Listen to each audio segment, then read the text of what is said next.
नवी मुंबईत लग्नाच्या नावाखाली महिलांना फसवणाऱ्या एका 21 वर्षीय तरुणाचा धक्कादायक कारनामा उघडकीस आलेला आहे। 10वी पास असलेल्या आदर्श म्हात्रेनं स्वतःला शास्त्रज्ञ, डॉक्टर, बँक अधिकारी, उच्चपदस्थ अधिकारी असल्याचं भासवत मेट्रोमनी साईटवरून उच्च शिक्षित महिलांना लक्ष्य केलं। तब्बल 12 बनावट प्रोफाईल तयार करून त्यानं अनेक महिलांना जाळ्यात ओढलं आणि लैंगिक शोषण केल्याचा आरोप आहे। इतकंच नाही तर काही महिलांकडून पैसेही उकळल्याचं समोर आलं। नवी मुंबई पोलिसांनी त्याला अटक केली। त्यानंतर पुणे पोलिसांनी त्याचा ताबा घेत आता तपास वेगानं सुरू केला।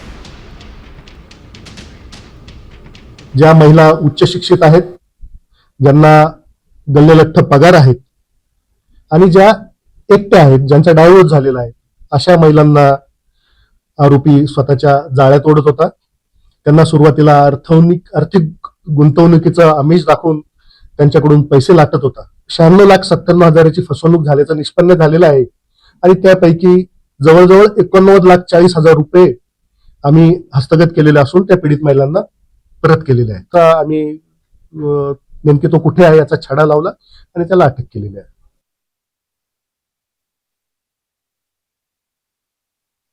21 वर्षीय आदर्श म्हात्रेकडून 12 महिलांचं लैंगिक शोषण करण्यात आलंय। मॅट्रिमोनियल साइट्सवरून तो महिलांशी संपर्क साधायचा। डॉक्टर, शास्त्रज्ञ, अधिकारी असल्याचं भासवत त्याने 12 प्रोफाइल्स बनवले होते। मुंबई, पुणे, पिंपरी चिंचवड, यवतमाळ आणि नागपूरमधील उच्च शिक्षित महिलांना त्याने टार्गेट बनवलं होतं। एका महिलेकडून उकळलेले पैसे तो दुसऱ्या महिलेवर उधळायचा। स्वप्नील वारुळे, हेमंत गायकर, नहुष म्हात्रे, रुद्रेश गोंधळी अशी वेगवेगळी नावं वापरून त्याने महिलांची फसवणूक केली आहे।